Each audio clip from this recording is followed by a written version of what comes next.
buenos días, queridos hermanos. Hemos llegado ya al viernes para cerrar esta primera parte en la meditación de la epístola de Pablo a Filemón. Hay muchísimas cosas que no hemos podido decir. Espero la próxima semana centrarme un poquito más en el tema del perdón y algunos matices que son necesarios compartir a lo que el domingo pasado hemos dado desde la Iglesia Revive. Así que espero, si el Señor no ha venido antes, poder seguir meditando en esta hermosa epístola y seguir sacando conclusiones para nuestras vidas. Hoy nos toca meditar en el versículo 11 al 14 de Filemón, donde dice: Él en otro tiempo te fue inútil, pero ahora a ti y a mí nos es útil. Te lo envío de nuevo, tú pues recíbelo como a mí mismo. Yo quisiera retenerlo conmigo para que en lugar tuyo me sirviera en mis prisiones por causa del Evangelio. Pero nada quise hacer sin tu consentimiento, para que tu favor no sea por obligación, sino por tu propia voluntad. El nombre Onésimo proviene de un término que significa útil o provechoso. Y este clavo no había hecho honor a su nombre, y Filemón lo había sufrido en carne propia. No solo es probable que le haya robado y huido, abandonado sus tareas y responsabilidades que otros esclavos debieron afrontar. Es probable que anteriormente también haya sido un mal esclavo, que no haya cumplido las responsabilidades que tenía adecuadamente y que en algún sentido haya sido un perjuicio para Filemón. De todas maneras, aquí se abre una nueva etapa para Onésimo. La Biblia dice: si alguno está en Cristo, nueva criatura es. Las cosas viejas pasaron, son todas hechas nuevas.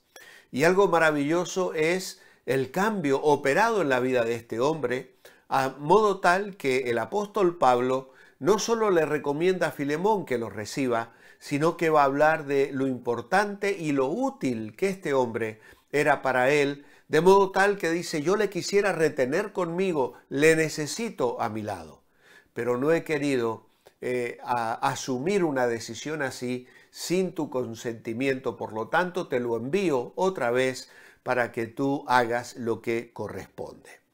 Algunos pensamientos en esta mañana. Si la regeneración de una persona es auténtica, se verá en la transformación de su vida. Vuelvo a repetirlo. Si la regeneración de una persona es auténtica, se verá en la transformación de su vida. Esto también tiene mucho que ver con el perdón. El domingo hemos hablado del perdón y hemos hablado de la parte importante de perdonar para no quedar esclavizado, de perdonar para no guardar rencores de amargura, de perdonar para que mi comunión con Dios no se vea afectada, pero no hemos hablado en absoluto del ofensor, del pedir perdón, del cambio en la persona. Obviamente que yo tengo que perdonar, no importa si la persona cambia o no cambia, porque se trata de mi libertad. Y entonces yo necesito perdonar. Pero también otro aspecto del perdón es la reconciliación. Y para la reconciliación, que va a ser un aspecto que mencionaremos la semana que viene, es imprescindible poder observar el cambio de vida. Y esto es lo que Pablo va a decir de Onésimo. En el versículo 11, Pablo da fe de que así ha sido en el caso de Onésimo. Ha habido una transformación en su vida. Él ha cambiado y la consecuencia de su regeneración se ha manifestado en que ha prestado ayuda, servicio, un ministerio útil al apóstol. La transformación que se obró en sus actitudes y en sus acciones es la demostración fehaciente de la autenticidad de su convicción, de su conversión. Ya el Señor lo había dicho: por sus frutos los conoceréis. Si no hubiesen existido estas evidencias de conversión de Onésimo, obviamente es poco probable que Pablo hubiese escrito a Filemón pidiéndole que perdonase al esclavo y le recibiese como un hermano. La reconciliación con una persona ofendida presupone que las actitudes y comportamientos que causaron la ofensa han sido rectificados. El arrepentimiento y la conversión han de anteceder al perdón y a la reconciliación. El ofensor debe ser transformado antes de poder esperar el perdón del que ha sido ofendido. En este caso era Filemón.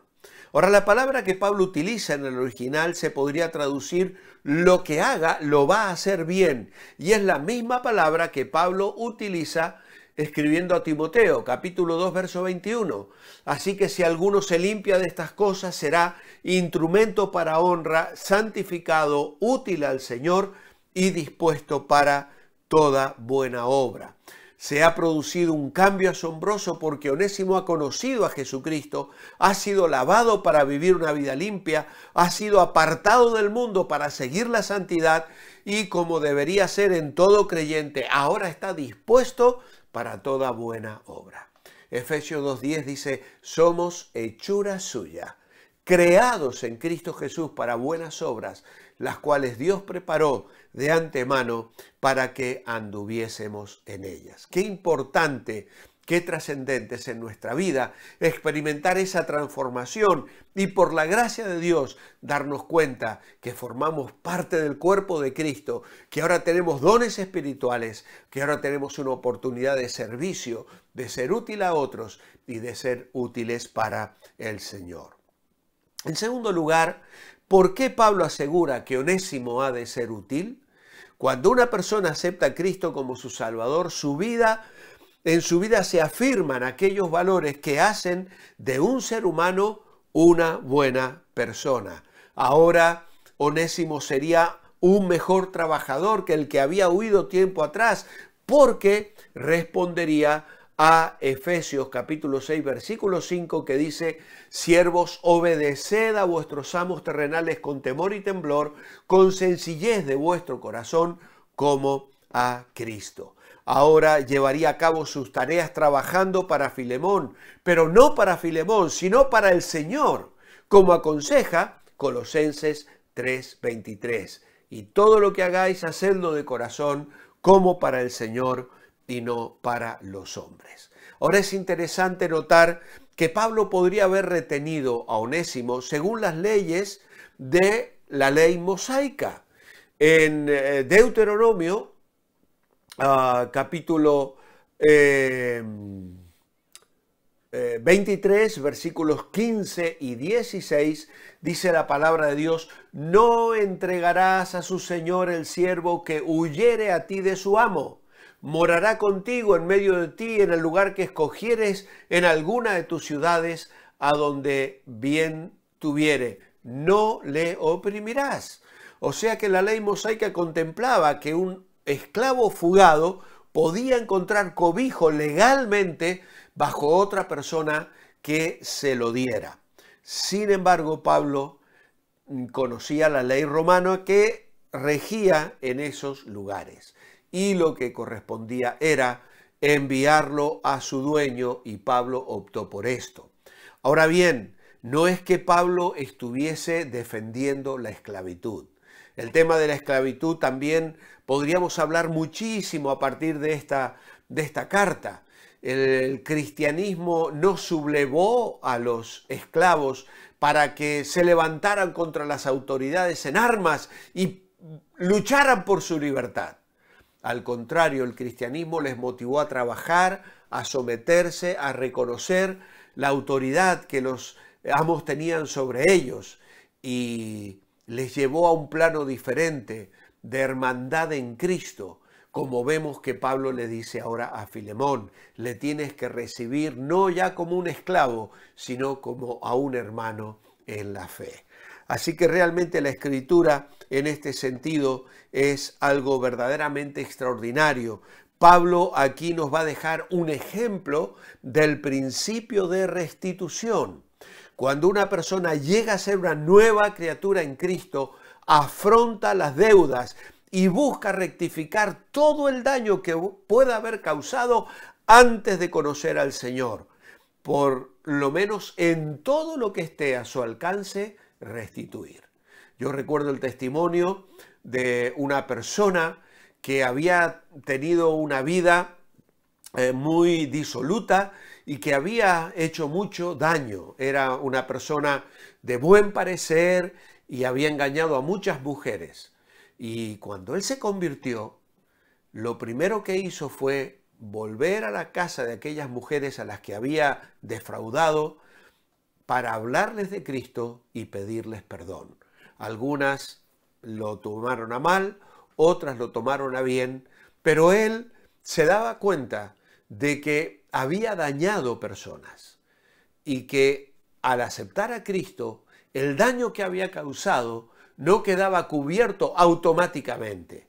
Y a veces hay personas que han manejado mal sus finanzas y han dañado económicamente a sus semejantes. Pues aceptar a Cristo demanda que asumas las responsabilidades que tienes y demostrar así que verdaderamente se ha operado un cambio radical en tu vida. Así que de esta manera nos enseña esta epístola lecciones profundas, preciosas y que nos desafían como hijos de Dios. Vamos a escuchar una alabanza, como siempre hacemos los viernes, recordando la hermosura del Señor Jesucristo y la bendición que tenemos de ser hijos de Dios. Pero antes nos despedimos con una oración escrita. Amado Padre, qué maravillosa obra haces en la vida de las personas. De ser inútiles, nos cambias a colaboradores con Dios. Tú nos levantas a una relación personal contigo, nos das un propósito en la vida y nos incluyes en tus planes para edificar tu iglesia. Le das sentido a nuestra vida aquí en la tierra y esperanza para la eternidad. Qué bendición tenemos de ser hechos hijos de Dios. Que el Señor os bendiga, que tengáis un muy buen fin de semana. Os espero aquí el próximo lunes, si el Señor no ha venido antes, para seguir meditando en la segunda parte de la epístola a Filemón. Mientras tanto, manteneos bendecibles.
que se extiende